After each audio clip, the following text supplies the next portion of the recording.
What's up, y'all? Welcome into the warm-up show here on Grind City Media. Lang, Whitaker, and Michael Wallace with you courtside at FedEx Forum, getting you ready for Game 4 of the Grizzlies' first-round playoff series against the Oklahoma City Thunder. Yep.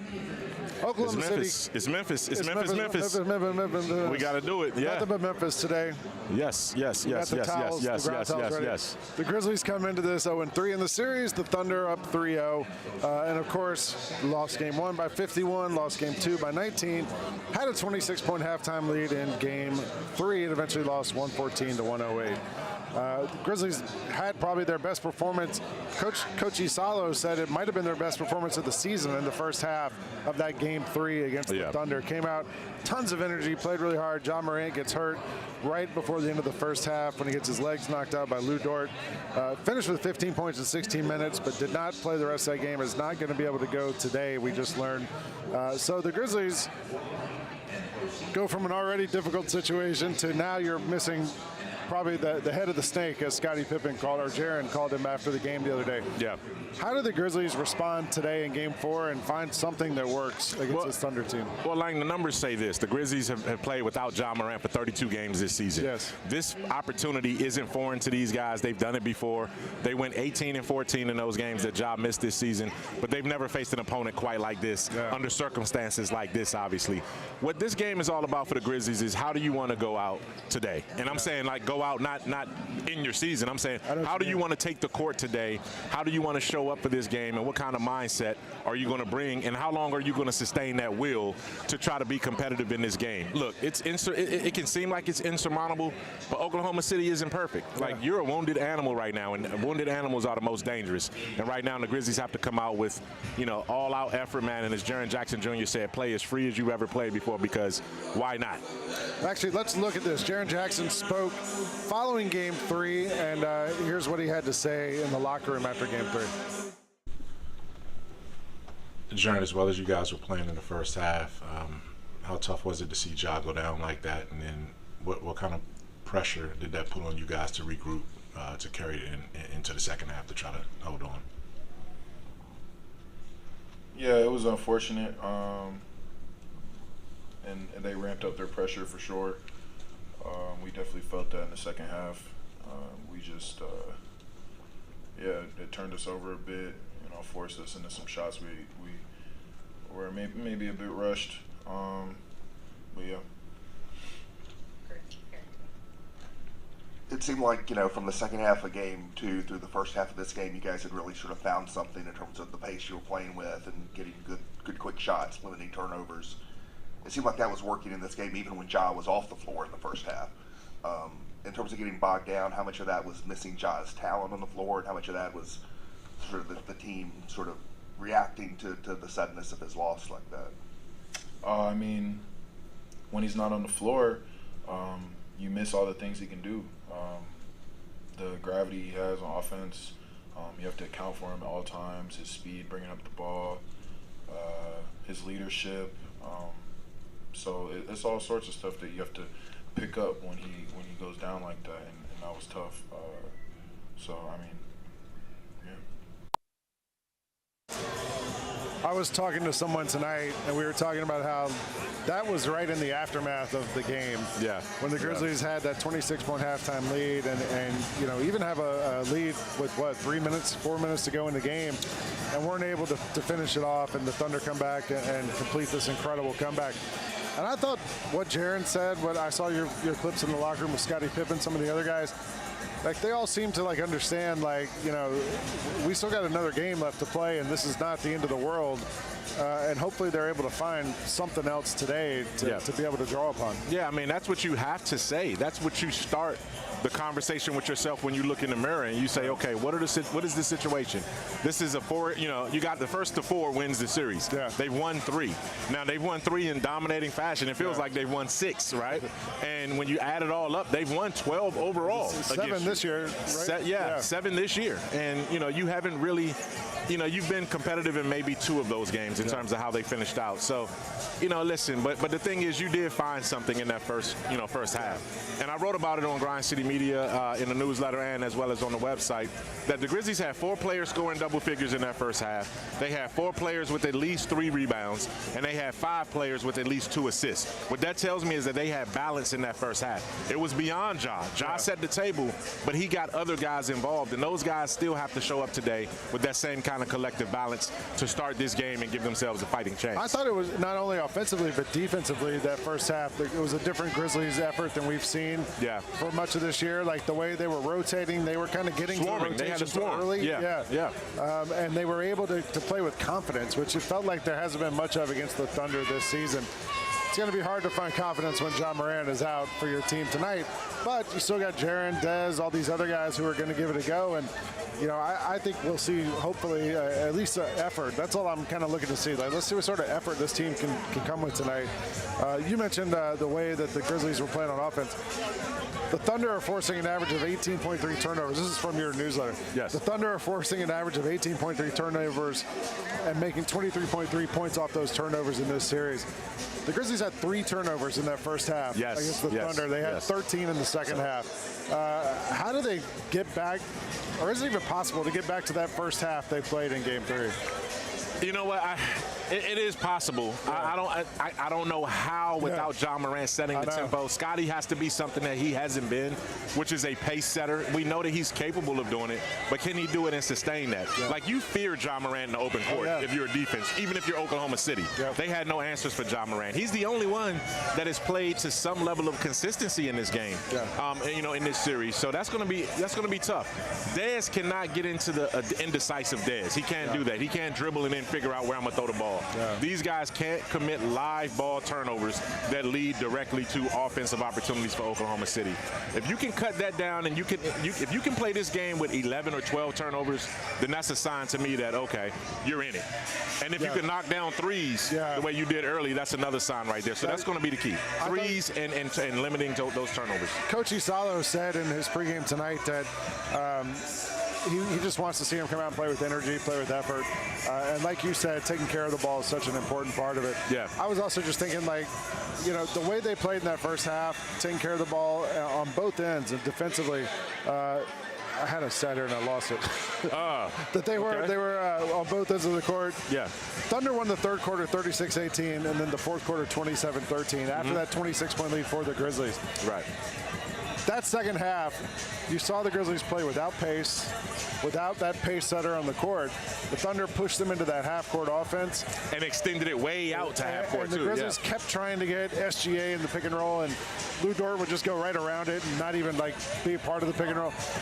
So, to me, that's the big thing I'm looking for is can they play with some sort of pace which keeps the Thunder out of that half-court defense. Yeah. A lot easier said than done against a team that, was historically good in the regular season. Take the first open shot. Yeah. Because what happens is the Thunder will kind of give you an opening early in the shot clock, and they make you feel like, okay, if I take this shot, I'm rushing. Yeah. No, take the first open shot because the second and third opportunity is going to be contested. They recover so well. You have a slither of an opportunity to take an open shot. So Luke Kennard, if you catch it, shoot it. Yeah. Scottie Pippen, if you catch it and you're in the paint, take the floater. Do not try to get all the way to the rim, and do not try to, jack three-pointers. If the mid-range is what your first open look is and you feel confident, take that shot because these guys recover like piranha. They're on you as soon as as soon as there's some indecisiveness.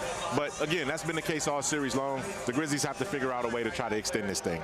Let's go through the injury report tonight. Luke Kennard is questionable with right Achilles soreness. I saw him out here. He was working out. Yeah, he was working out a few minutes ago. So hopefully he's able to go. Ja Morant was doubtful, but he is now out. We got a note a minute ago.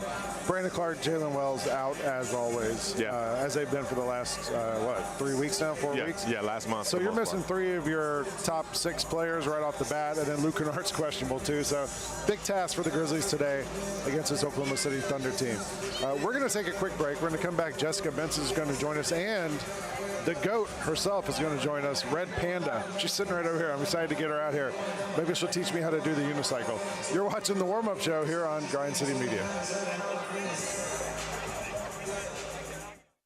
Would you mind standing in front so everybody could get a good glimpse of this? This can't be the look of the season.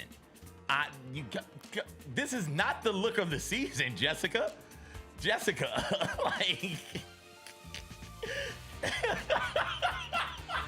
Tune in listening to the Jessica Benson Show with CJ Hurt, live every weekday at 8 a.m. on YouTube at Grind City Media and the official Grind City Media app. Former Tennessee quarterback Nico Iamaleava is now a UCLA Bruin. They do think he's going to get around $2 million in California. That money's going to be taxed in a way different way than it is in Tennessee. Yeah, good point. So he will undeniably make less money playing football this season than he would have made had he just shut up and stayed in Knoxville. The Gary Parrish Show, live on weekdays at 10 a.m. on YouTube at Grind City Media and the official Grind City Media app. There's a lot of guys around the NBA who have signature shoes who it's kind of weird that they have a signature shoe. Yeah. You guys know who this is? This is the D-Lo's, right? That's D-Lo's logo. That's right, D'Angelo Russell. Who's this one? Do you guys know? I have no idea. Denver Nuggets. Oh, Aaron Gordon, brother. Aaron Gordon. That's a good colorway. Isaiah Stewart. Oh, no, I had no idea. I could have just said, who is this? You guys wouldn't have been able to tell from the picture. The Sneak Fest Show, live Tuesdays at 2 p.m. on Grind City Media on X, YouTube, and the official Grind City Media mobile app. All you American wrestling fans out there, watching this international road to WrestleMania should be a wake-up call. Turn up at these shows. Stop being so spoiled, because Cody Rhodes, Cody Rhodes, Cody Rhodes, I love it. Cody Rhodes. Let's go, Cena. Cena sucks. Yeah. I'm grabbing my finger because you're telling those people that they need to do better. Yeah. Tune in to Grind City Wrestling weekly on the Grind City Media app and on the Grind City Media YouTube channel.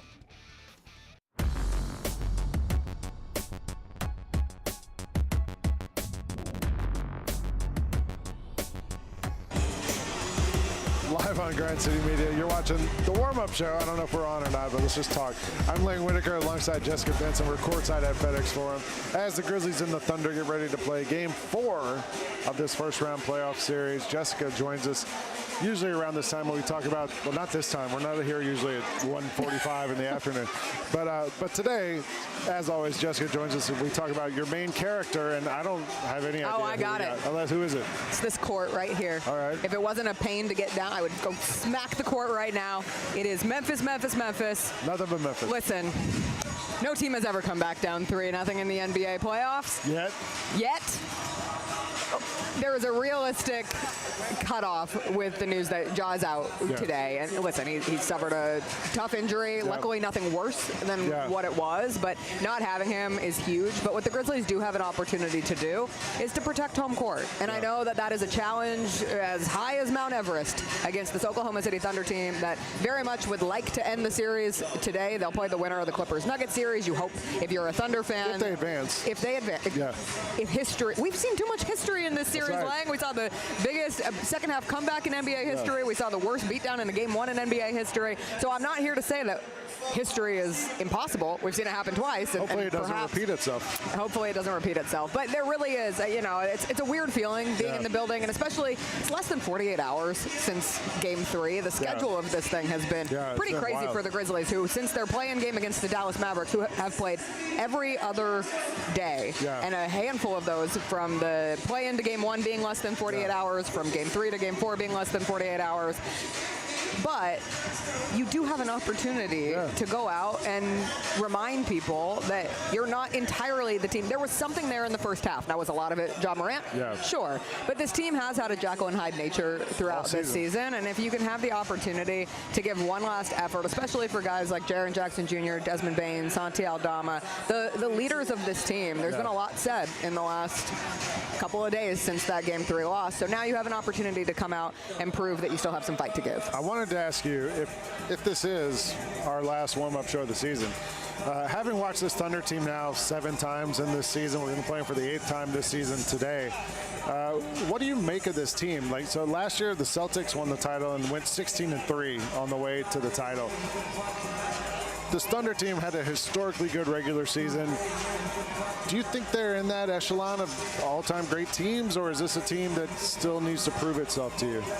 Unfortunately, reputations are made in the playoffs, so there has to be a prove-it level. I've been high on the Thunder throughout the season. While others have pointed out their youth, which is a very real thing, I have chosen to look at the metrics and the rate at which they were beating people, the number of points they were beating other teams, the fact that in a world where we shrink rotation rotations and talk about who's going to be the playoff rotation, they have 10 guys who I think they feel very confident playing legitimate minutes in a postseason opportunity. Now, that said, watching the Clippers, for instance, it feels as if that series is going the way of the Clippers, and if Kawhi Leonard stays healthy, and I know we've said that sentence many a time throughout our NBA lives, but they're a team that takes care of the basketball more. This Thunder team just thrives on defensive chaos. The way Alex Caruso took over the second half of that game, it's like he smelled blood in the water, and he was stealing it from Scottie, he was stealing it from Desmond Bain, he was stealing it from Jaren Jackson Jr., and the headband just keeps getting bigger.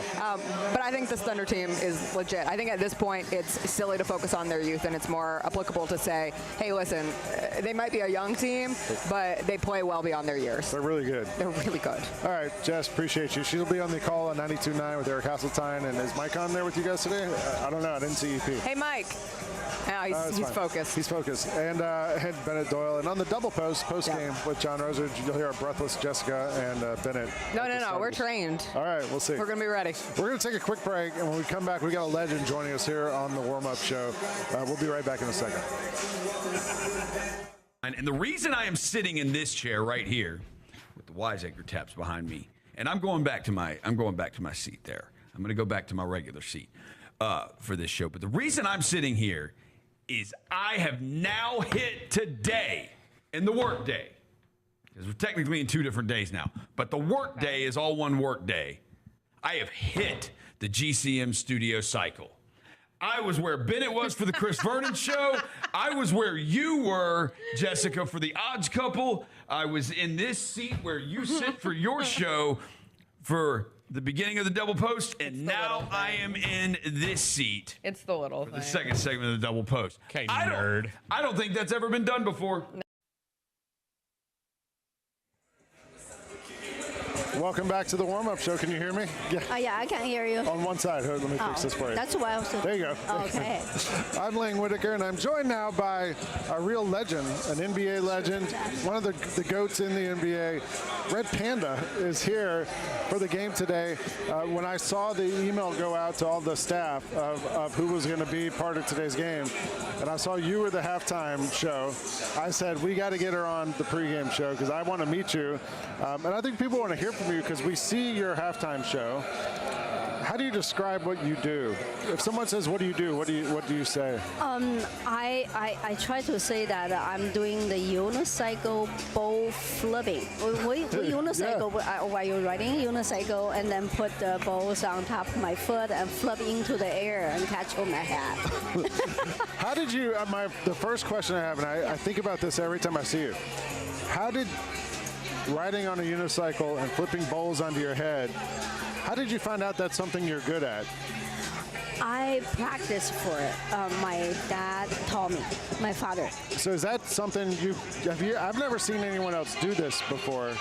Is that something that other people have done, or is it something you came up with? I have seen somebody done that, okay. But more like my father's idea. Sure, yeah. So what's the harder part, the unicycle or the bowls? I personally feel flipping bowls is harder than riding unicycle. I mean, I've seen other people ride unicycles. I haven't seen a lot of people kick bowls onto your head.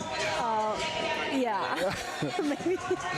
So the bowls you use, are they metal? Are they plastic? Are they? They're metal. They're metal. They're metal. They don't break. Yeah. Oh. Otherwise, if they're porcelain or glasses, the impact from the height on your landing, head. the impact of the landing into the balls, it will crack them. Yeah, I tried didn't think about that. I tried it before. Oh, really? Yeah, I did.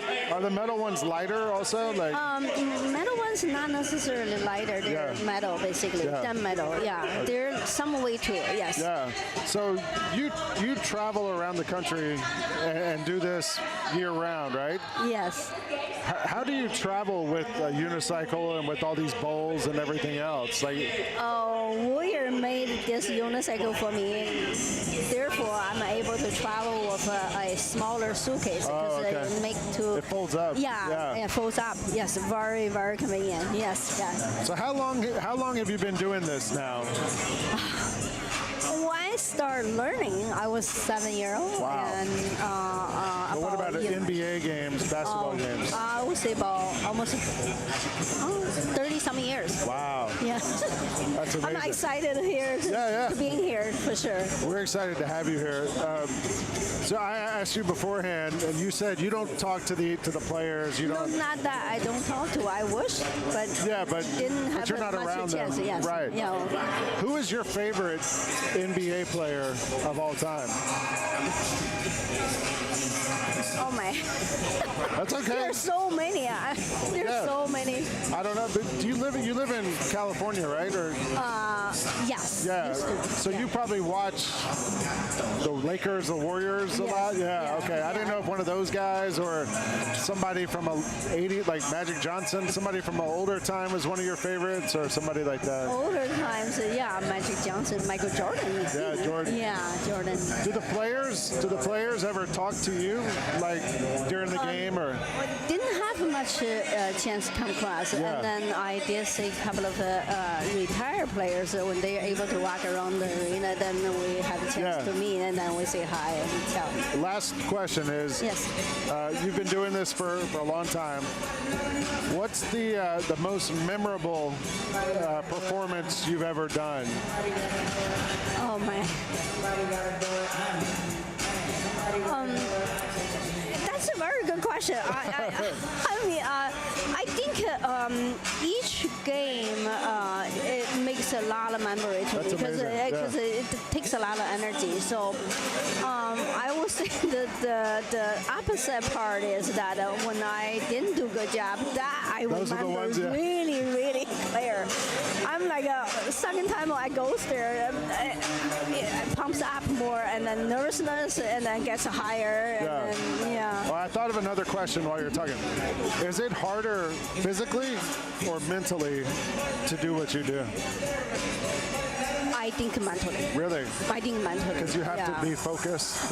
Practice, I can practice. Sometimes I do perfect practice, but I'm not doing. I didn't do well at and then I think mental gives a lot of Well, we are so excited to have you here today. I'm excited to have you here. So thank you very much for joining me. We're going to take a commercial break. We'll be right back on the warm-up show here on Grind City Media.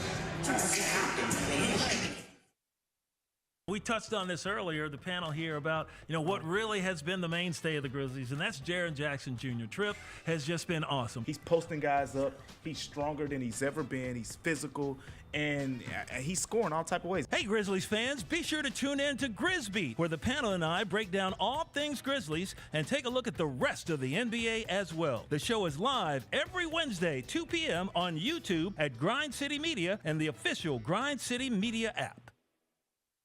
We had big classic news from the Southern Heritage Classic last week when it was announced Arkansas Pine Bluff and Alcorn State will be the two classic participants. Being a part of the classic is a big deal. It's the third year for UAPB and the first year for Alcorn. So I'm just glad we were able to get it done. Get all of your HBCU sports and culture news by tuning in to HBCU Huddle with CJ Hurt and Mike Wallace. New episodes drop every Thursday on grindcitymedia.com, YouTube, and Spotify. Marcus Thornton could get buckets. Don't do that. You don't say? He had a lot of 30 balls in the NBA. On who? We better not see Marcus Thornton crosses over Tony Allen. Yeah, don't let us find that. Don't let us. You forgot we got the internet, bro. You said you might have done that. Hey, you always forget the internet exists. The Chris Vernon Show, live on weekdays at noon on YouTube at Grind City Media and the official Grind City Media app. There's nothing like playoff basketball. Boy, nothing like playoff basketball in Memphis. The atmosphere of a Grizzlies playoff game is super exciting. Oh my God, it's absolutely electric. I love seeing the crowd out. Everybody's just screaming their heads off. You feel like you're in a movie. People are down here. Everyone's got on their Grizz gear. The city's excited. Everybody's excited to watch. There's really nothing like it, and I really can't wait.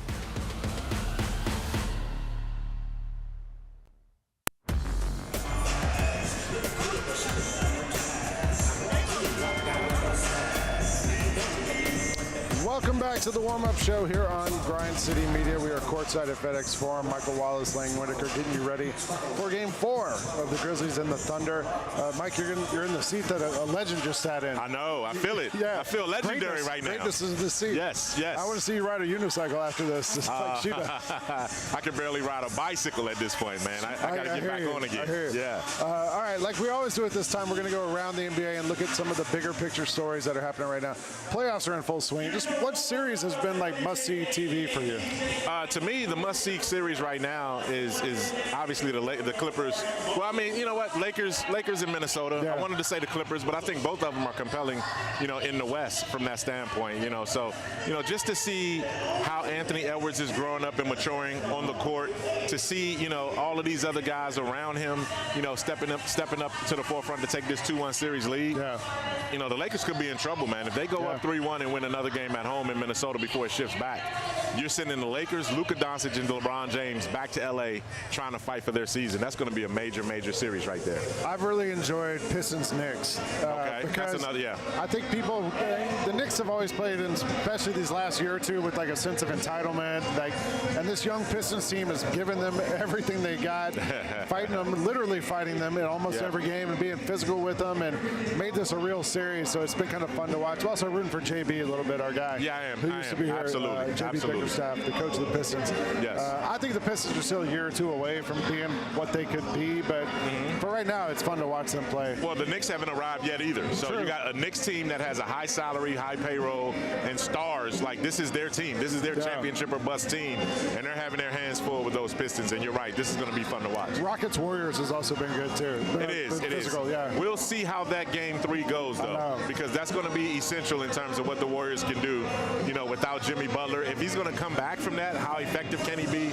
Yeah, I mean, all of these series, for the most part, have been compelling. Even this one, the Grizzlies and the Oklahoma City Thunder, have been compelling for historic reasons. They've been played to the extremes, all of these games, from that standpoint.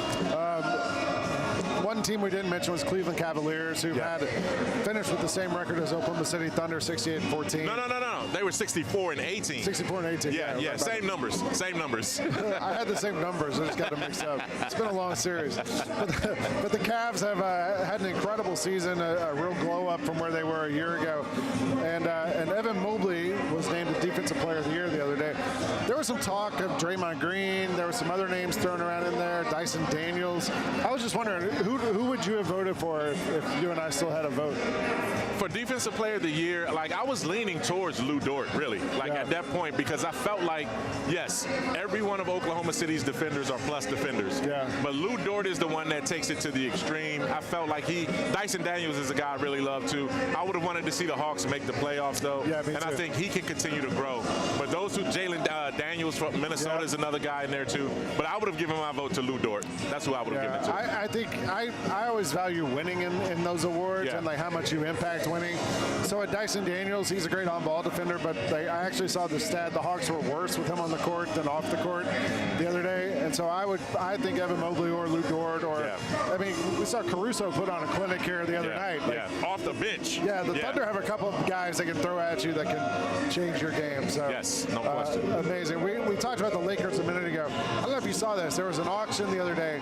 A Kobe Bryant rookie jersey sold for $7 million at auction. And it made me think, if we could go back and spend money on a jersey worn by any athlete of all time, who would you want to own a jersey from? All time. All time. I had a Michael Jordan jersey. Did you? I had a Jordan jersey growing up.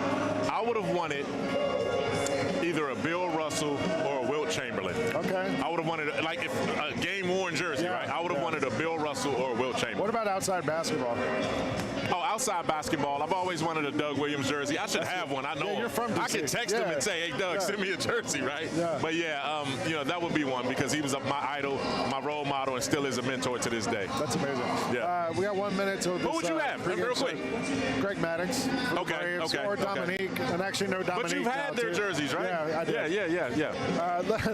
One matchup, real quick, for today. You're going to keep your eye on. Scottie Pippen Jr. and obviously whoever guards him, Shai Gilgeous-Alexander. All right. We got about 30 seconds to get you ready for the pregame show over on FanDuel Sports Network with Fish, Vernon, Pete, and Brevin, or over on radio with Mike Hasseltine, Jessica Benson, and Bennett Doyle. They'll all be ready. And One then, more. Lou Dort, Desmond Bain. I like that. Yes. Also, make sure after the game tonight, stick around on ESPN 92.9 for the double post with John Roser, Jessica Benson, and Bennett Doyle. I'm Lane Whitaker. He's Michael Wallace. We love doing this show for y'all here. Hopefully we're back here in one more time. You're watching the warm-up show on Grind City Media.